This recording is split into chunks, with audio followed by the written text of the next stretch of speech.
I will do feet again. It's been a while.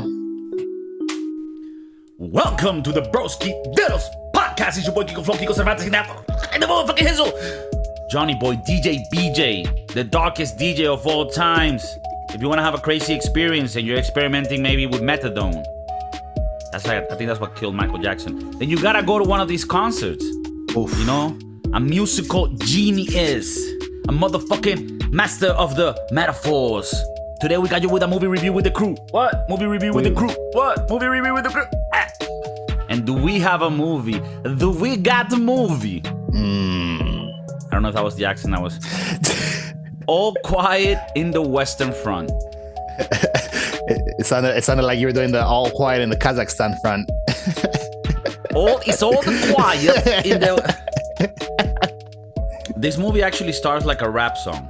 Like I would actually start like a rap song like that. Like it's all quiet in a Western front.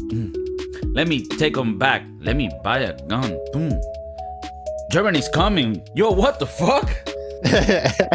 Schnitzel. No. So All Quiet in the Western Front. It's a German movie.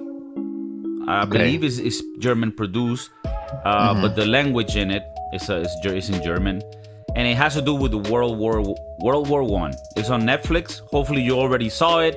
We're putting these episodes ahead of time so that you can have time to watch the movie and then listen to the podcast, which is the best way to enjoy these movie reviews. It was a very interesting film. First of all, you don't really see films of World War I. Normally, World War II is most of the movies. I think it's a little bit more appealing for entertainment because World War II is a little bit more modern. So you had more of the plane fights. You had a little bit more of what we consider modern warfare, which is not the Call of Duty game.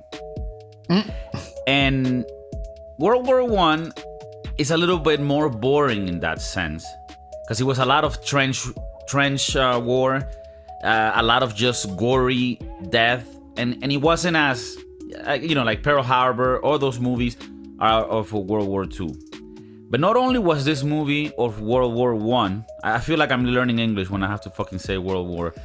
Not only is it a movie about World War I, right, where, again, we don't really have that many stories of it or that many movies that, show it, but it's also from the German side, which is another rare. We rarely see movies. There are some of them. There's one about Hitler that's really good. It's a German movie, The Downfall. I've been meaning to review that one, and that one is in German too. But yeah, normally you get the hero story, like the good side, but you never get to see the other side. And I thought it was so interesting in this movie to see the German side. You actually, correct me if I'm wrong or if you think differently, but I sympathize, and I think people sympathize with the main character of the movie. And for all intents and purposes, we're supposed to not like that side, right? Because at the end of the day, that was supposed to be the side of Germany attacking the Allies and shit. But the way that I felt about this movie and the reason why I love this so much is because it tells you a human story, and you kind of forget that they're supposed to be the bad guys or that they were the bad guys, because at the end of the day, the people that are in it, most of them, they're just fighting for their country and they think they're doing the good thing. And a lot of them are good people that have similar needs as us, similar wants, similar entertainment. And you feel like shit when you're looking at this kid transforming his mind through this violent endeavor that he actually didn't even think it was going to be like that. At least at the beginning of the movie, it almost felt like, oh, we're going to war. This is cool. And this motherfucker realizes pretty quickly that, this ain't no games. This ain't pretty cool. So yeah, let me shut the fuck up a bit. Give me your first thoughts. Oh man. Wow. Where to start? I thought in the beginning of the movie it was gonna be like a Tarantino thing where they start at the end and then we go to the beginning and then we see the progression of how it goes. But in actuality, it ends up being a cycle. Like you are seeing the end of one story and the beginning of another. Like you're seeing the end of the people that are already there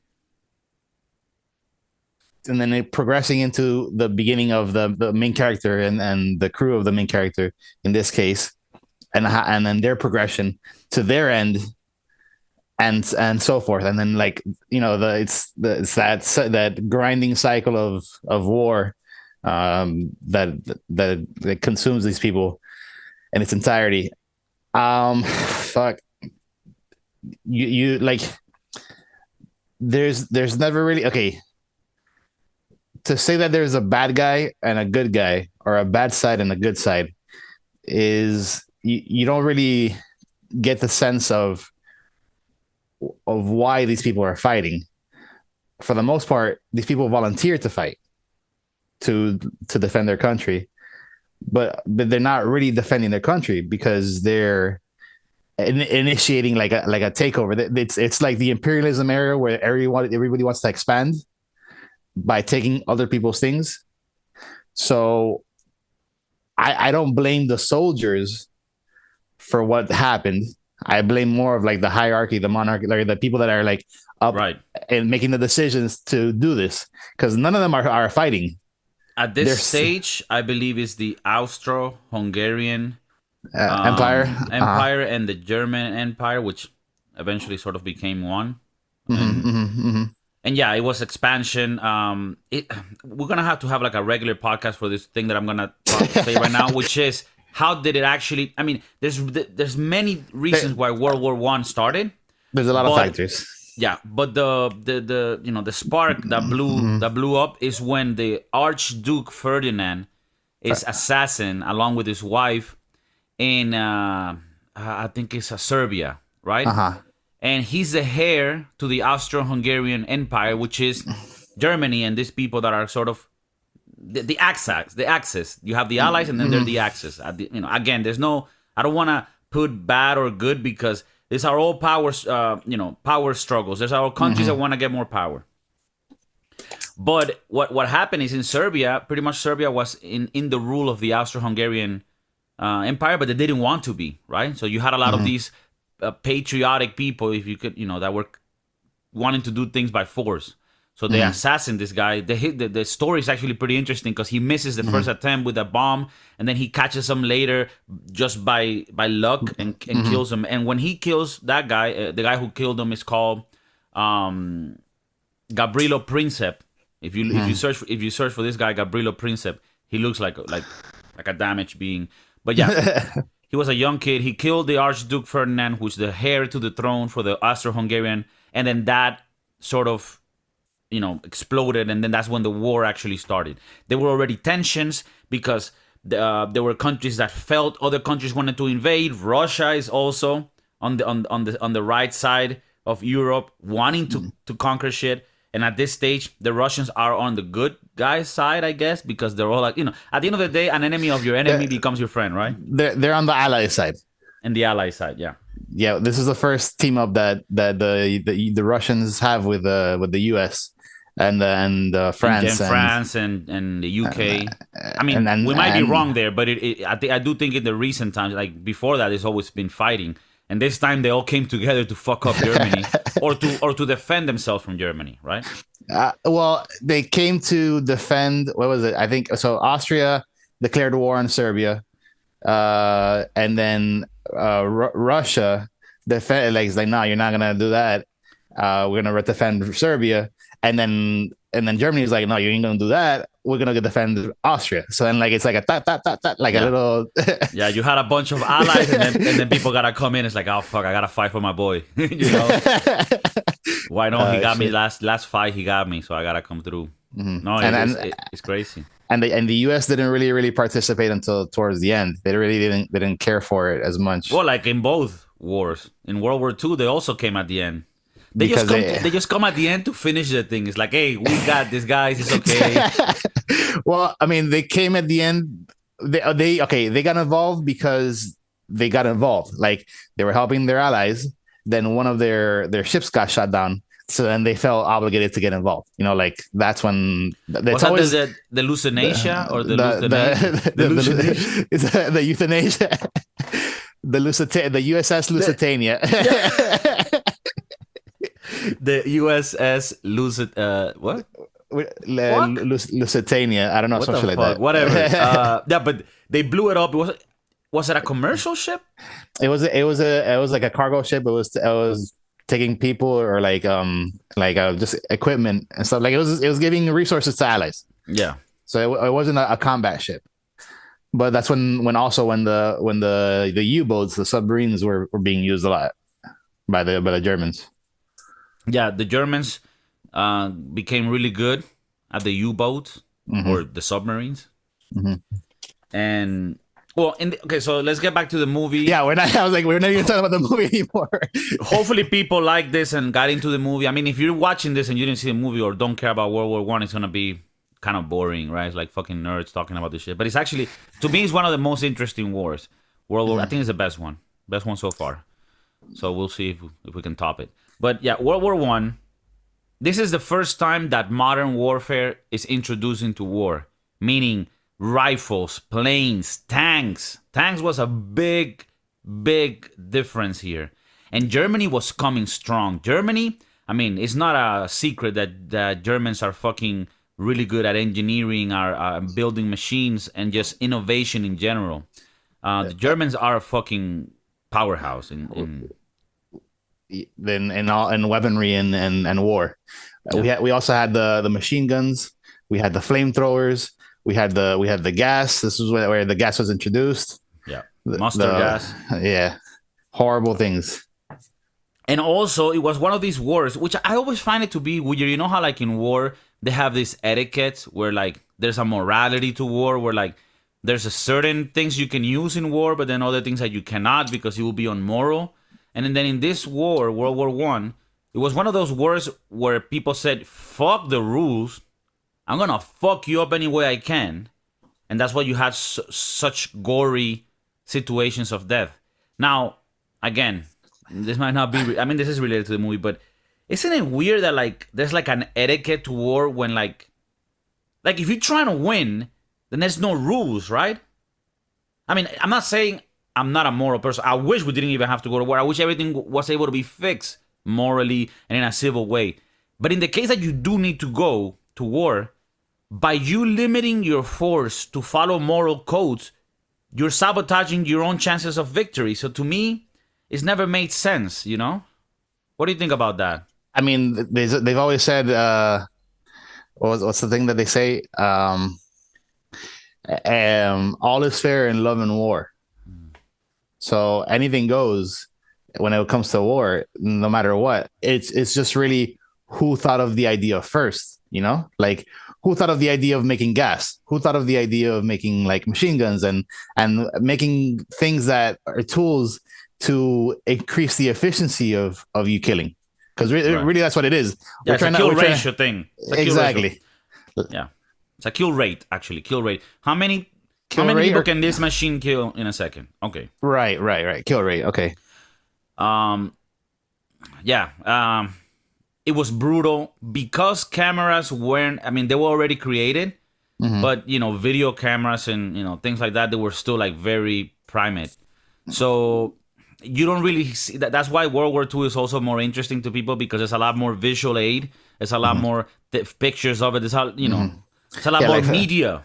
More first-hand encounters, and, you know, like... With World War One, it's a lot more of what people wrote in their diaries and what they tell. And, I mean, one thing we haven't mentioned. This movie, cinematographically, is so beautiful. It's shot so well. It's I don't know. To me, I just found it to be so beautiful. Like, I don't know how to say it, but, like, the filters that the movie had, it was weird. It made it feel so crisp and so in the date. You know, you felt you were in that time.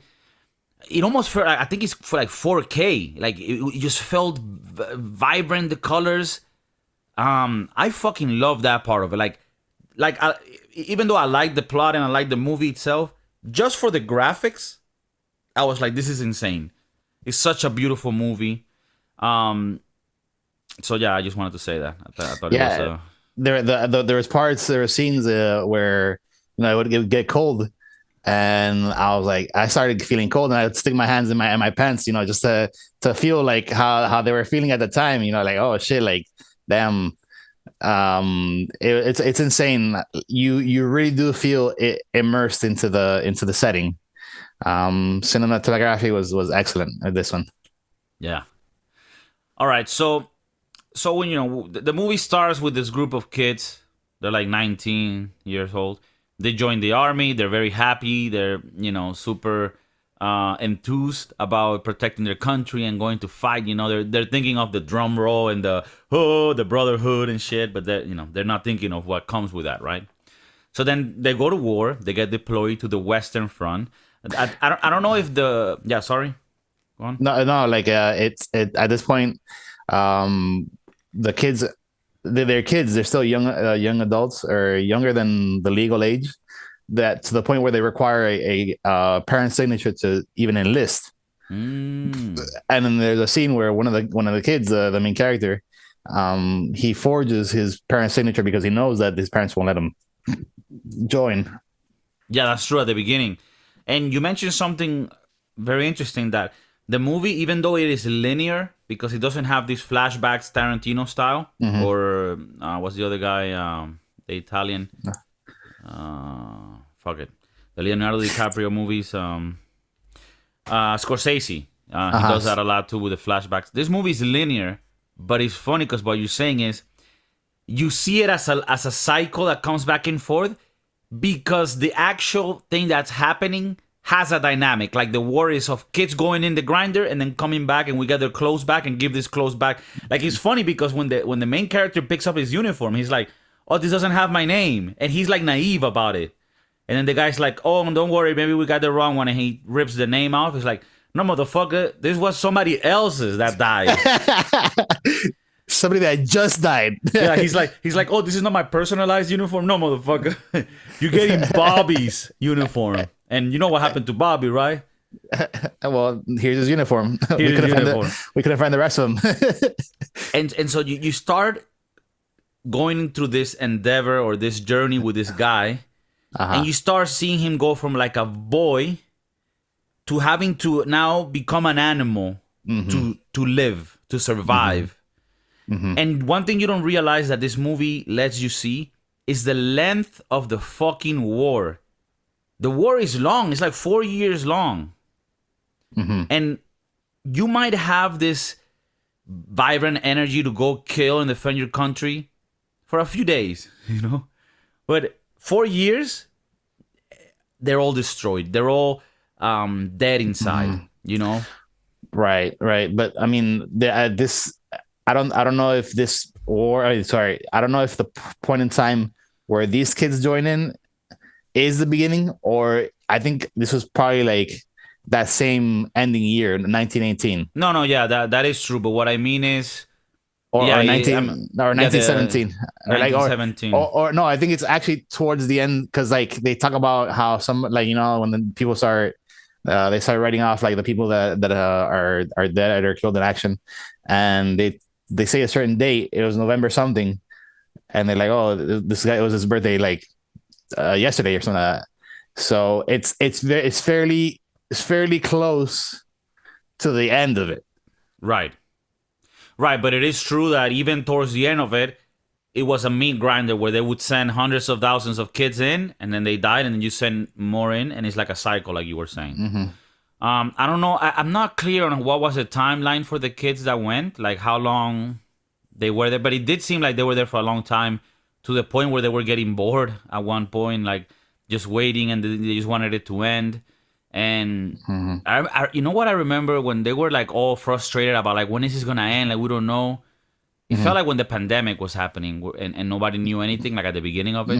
You were like, fuck, is this gonna be like an event where like, that's it, like we're all gonna die or some shit? And they thought so, Right. There's one scene that's super crazy towards the end when he's like one of the only ones left alive of his crew. And he's like frustrated, and then he starts screaming to his captain, like, or general, like, "General, I miss my friends, I miss my comrades." And he's saying it desperately. And to me, it was so strong, that scene, because this is something that you definitely wouldn't tell your general, right? Because you're gonna look like Right. a bitch, and Right. and you need to look strong, right? So But the yeah, fact that he did it is almost like his mind was so beat up that his common sense wasn't even coming in, and he was just screaming as if he was a kid, like, I miss my friends, like, what's happened? where are my friends? Yeah. Because it did feel weird, like, why are you gonna go into that state now? Like, you've been, but it seems like his mind was just beat up and he just broke. Mm, mm, mm. That scene was crazy. Like it's he just realized what the fuck is going on at that point in time where everybody's dying around him, and he just wants to go back to some sense of normalcy before this whole thing happened, and which it doesn't exist anymore. Another scene that really hit me was one where they've already agreed, the high powers, that they're gonna stop the war. Like, they're coming to a treaty or whatever the fuck. Mm-hmm. But then you have that general, that piece of shit general from Germany, Bro, shut the fuck about that general, bro. the Tsar or whatever the fuck, I don't remember his Oh name. my god. And he has this pride that he can't let go. So he's like, war stops at 11. Well, we're gonna fight until 11, and then he sends Oh his my kids to god. kill the French. And then the main character finds himself like in a puddle with an enemy, and he's able to beat the enemy, and then he like stabs him in the neck, right? And then he sort of now feels like, okay, this guy can't kill me. But then now he sees his enemy. He's a French fuck, anyways. But he sees him and he's like, he starts feeling bad, like, oh fuck, you're dying. And then he starts helping him, like, to die in peace. Maybe I didn't understand. And then the guy was screaming, and he would close his mouth because he was like perturbing him, like it was too, disturbing. Mm-hmm. Do you remember that scene? That was actually before they actually that was before that scene. That was before even when they go to that camp where they chill to wait to hear the news about whether or not this is gonna end or not. This was right before that. Where he gets into like a trench, not a trench, like he ends up in a hole. Yeah. No weapon, just a knife. The guy, I mean, this is where suspension of disbelief comes in. The guy is literally pointing the rifle at him for like a good 5 seconds, and then like a grenade goes off or something, and he falls into the hole as well. And then they have like a struggle, and then he stabs him a couple times, and then he's like he's the animal kicked in, right? Like the moment that the guy walks in, it's two animals in a hole fighting for their life. Once he's done with that stab and he walks away, and then he sees that he just killed a human, like this is not right in his mind. Something clicks, and then he becomes a little bitch, like in that sense. Yeah, and I think what triggers him is that after he kills him, he immediately starts noticing the guy suffering, and then like the human side hits him. And I don't know. This movie was just, it really touched me, harder than my uncle has ever. It was deep. It was super deep. And yeah, it just fucked me up. It fucked me up. I'm gonna watch it again. I think it's one of these movies that you gotta rewatch. When I saw the group of friends with the main character in the beginning, like before everything started, before the whole war started, they're like, yeah, we're gonna go to war, blah blah. I'm like, all right, which one of these is gonna die first? Like, I was like, which one of these motherfuckers is gonna die first? And the highest inclination was the guy with the glasses. Like, immediately I thought, the guy with the glasses, he ain't gonna make it too far without those glasses. He's out. A guy with glasses in a war is always dodgy. It's always shady because, well, you saw that he has like this string glasses, right? Which Like, I guess are sports mode. Like it had like rubber bands or some shit. Yeah, I don't know. I'm just like, yeah, Sports mode. You're kind of fucked with that. Like, maybe if you had modern Ray-Bans and shit that you could, but with those little things, yeah. Nah, you're fucked. Another strong scene is towards the end, they've already decided that the war is over. Now they're just hungry as fuck, and they meet. He meets like the last living friends, right? He has like two of them left, and one of them is fucked in the leg, right? He's gonna probably not be able to walk on one leg at least. And then there's two things that happen here, right? So they go get him food, and he's like, "Oh, get me a fork or whatever." And as soon as he gets the fork, he starts stabbing his neck because he wants to die. Now, this is something maybe you can give me your thoughts on it too. I'm thinking it's because he's like, well, if I'm gonna be, limp or whatever, or not have a leg, like fuck it, like I don't want to live. Which shows how much we take for granted having our legs, and how much we take for granted the help that we can get if we didn't have legs today, in comparison to people that lost a leg in 1914, where you were kind of fucked. It's almost like an animal in the wild. If he breaks a leg, he's dead. He won't live. Like if an animal gets injured in the wild, you're fucked. You will die, because you need to be capable of going to get water, of attacking, all that shit. Of running. If there's a predator. Now, obviously, as humans, thankfully we have been able to, evolve in a way where somebody that's not capable of doing that, well, we as a society help them out, and we have a higher sort of sense of purpose than animals do. But you could still tell, like, okay, back then, it's not like today where you have fucking, disabled service picking you up and taking you to Disney World. No, like, if you were disabled back then, it was fucked. Now, I don't know. You tell me if maybe that was the reason. And then the other thing was, as soon as he starts killing himself, his plate of food is already taken by another guy that's fucking hungry as fuck. And he had been watching him. Fuck. Where I'm thinking, oh, he's watching him because he feels bad. Scene, no, bro. He was, bro, and he tells you, this is little moments in the movie where it tells you the reality of the situation. You become an animal, a survivalist. All right, so what do you think of those scenes? Why do you think he killed himself? I mean, I don't think you saw the wound that he had. I think he was just slowly dying. I don't think he was gonna make it through that leg thing. That wound was, I mean, anytime in World War One where you would get shot and that bullet, unless that bullet was distracted, even then, depending on where you got shot, you were bleeding out, you were getting an infection, you're later dying from the infection. This was a horrible, one of the worst things for you to happen is for you to get shot in World War One, because of the medicine that was available at the time, the kind of knowledge that was available at the time. So well, I mean, in that case, just any injury, you were fucked, right? I mean, like a surface wound, maybe like a cut, it wasn't that bad, something like that, like a bullet graze, but the bullet penetrates, it's inside. You got the lead poisoning.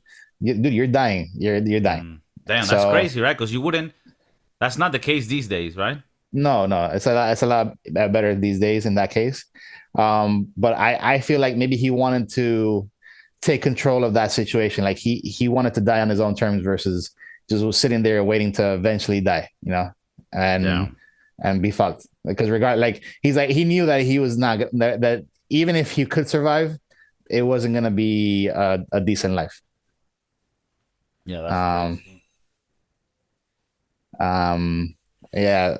It's insane. This movie, I recommend it to everyone. I mean, obviously, if you're watching the podcast, you've seen it. All Quiet on the Western Front. You think that was like an irony, or do you think it was because there were times when it was quiet? Because the Western Front is the line where they were pretty much fighting at, which was the border between Germany and France. And the fucked up thing about this war is that at the end of the day, they made trenches, holes in the ground, so that they could have like a cover, and they were opposing trenches, right? Mm-hmm. And the line would move a little bit up and down, or left and right, like as you were gaining territory or as you were losing. And the line moved like barely nothing throughout all those years, just to show like nothing really was accomplished. Yeah, from any side. and then they eventually decided to do a treaty. I don't know if that was a Treaty of Versailles, I or if think that that was the second was. war, or maybe the first one. Because Hitler. So on this one, when they do the treaty, they do it with the French in a train. And when Hitler invades France, he's injured from World War I, so he comes with a vengeance, and he actually forces France to give up and surrender, and he tells them to sign the treaty in the same train that they made the Germans sign the treaty on the war before, sort of like payback. So like gotcha, bitch. Yeah, and then they invade France and they take control of France. Obviously that went on for many years until the Allies decide, England and other countries decide to come in. But that's World War II. We'll talk about that on another movie about World War II. But World War I, man, I think a lot of people need to just look up that history. It's so interesting. It's so important to know. It gives you a base of what was happening in that time and why we're where we are today. It all evolves from those times. Mhm. So yeah, I loved it. I love the fact that it was in German because it gave it an extra, I don't know, like an extra, yeah, feeling of just reality, Lo- lo- genuine.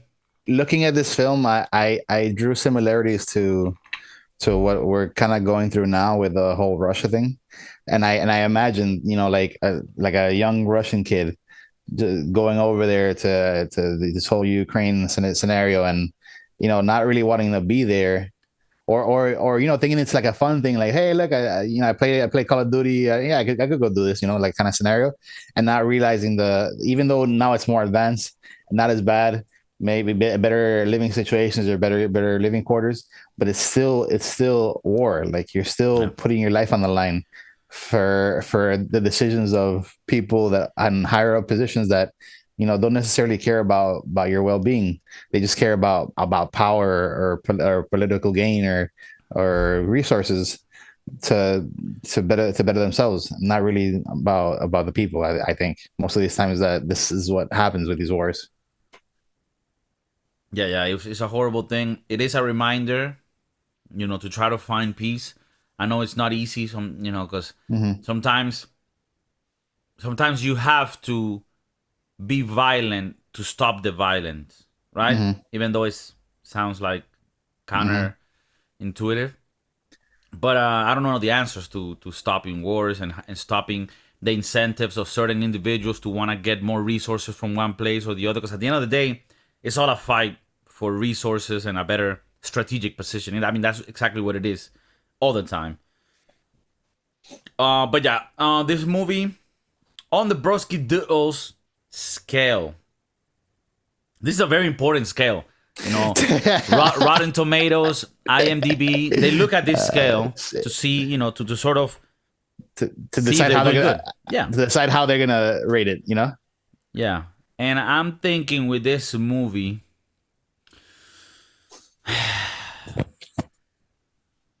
I'm gonna give this movie an 8 for the story behind it, for the how accurate they were with the time and what happened, and for the amazing cinematography. It was Hmm. one of the most beautiful movies, cinematographically speaking. Solid 8 in the Brosky Doodle scale from Kiko El Flow. Bueno, this one was a very good movie.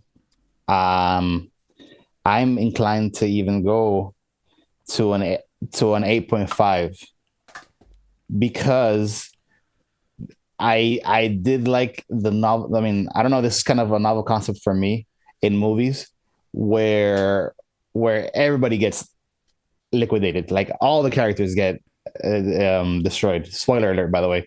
Every single character dies that you build a relationship with, including the main character, which you didn't expect because you're like, dude, it's like 15 minutes till 11.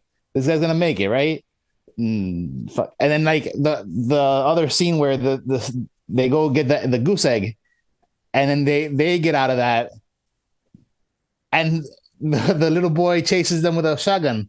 I'm like, yo, dude, seriously, I esta hora, like at this time, this is gonna happen.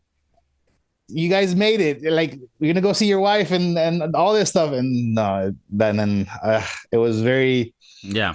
it hurt like it hurt so good, you know? Yeah, it hurt so good because yeah, they almost made it. Right. They were right. And dude, like when that fucking stupid ass czar dictator guy, he's like, oh, we still got like 15 minutes to go till 11 o'clock. We're gonna keep fighting this bitch. I'm like, yo, well, you go, motherfucker. Yeah, you go, piece you of go. shit.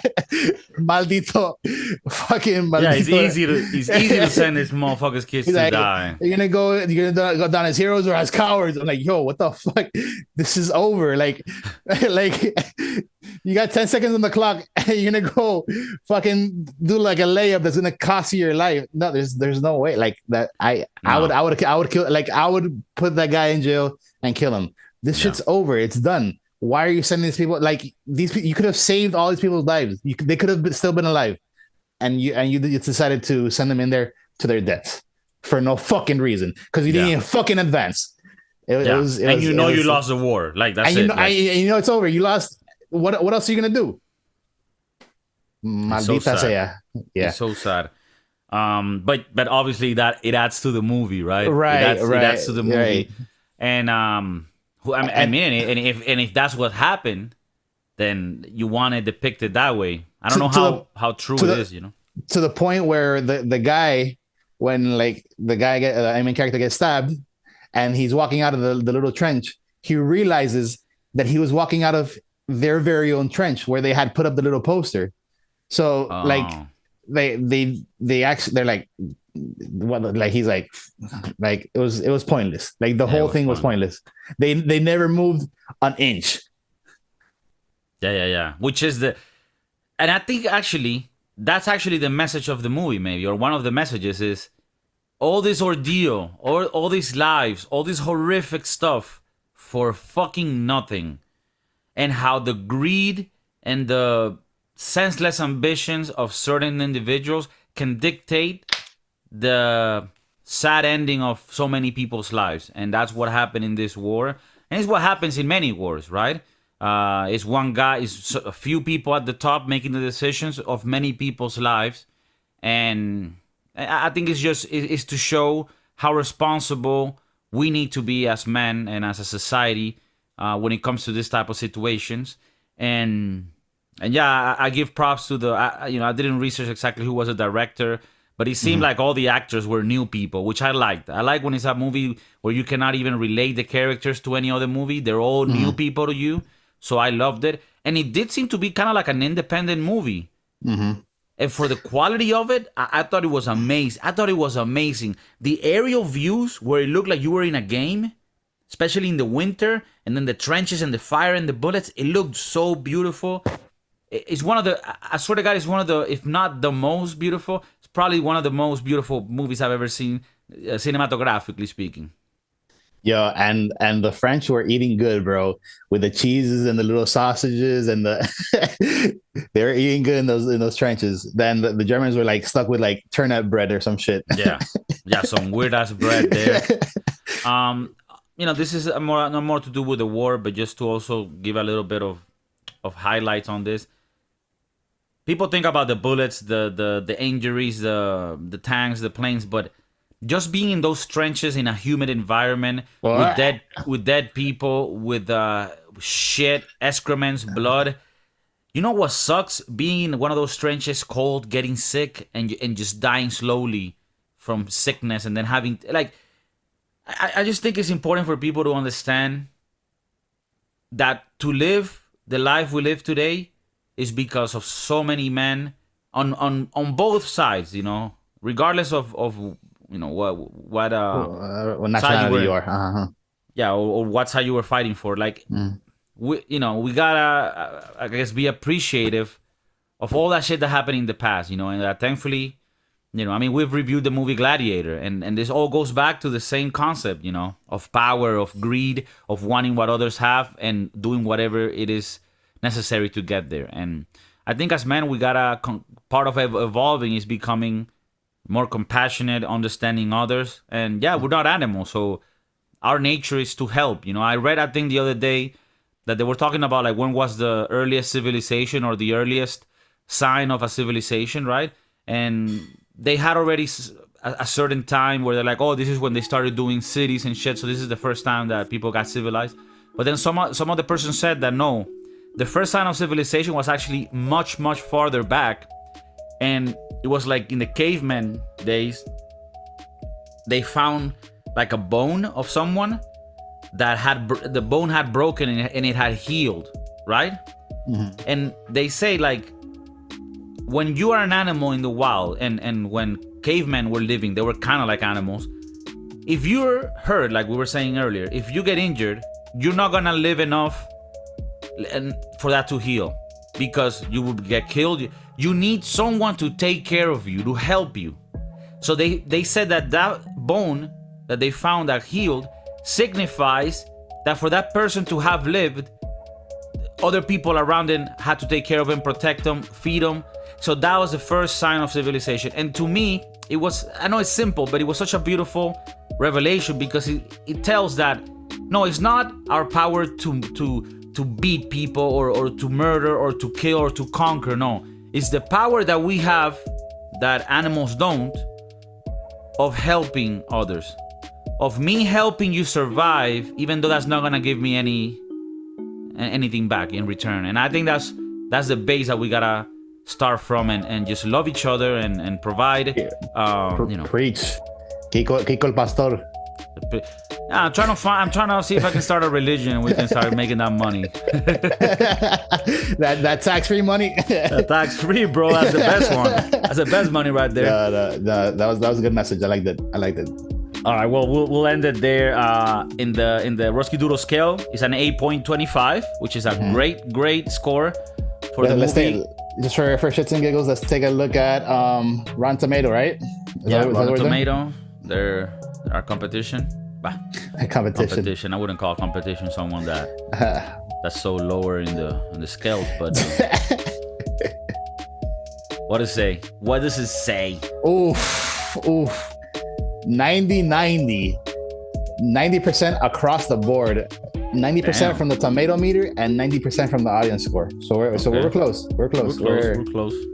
A little conservative. Right. We're there. We're a little more conservative. People know that we have high standards. When you're a professional movie reviewer, the standards are a little bit higher. Yeah.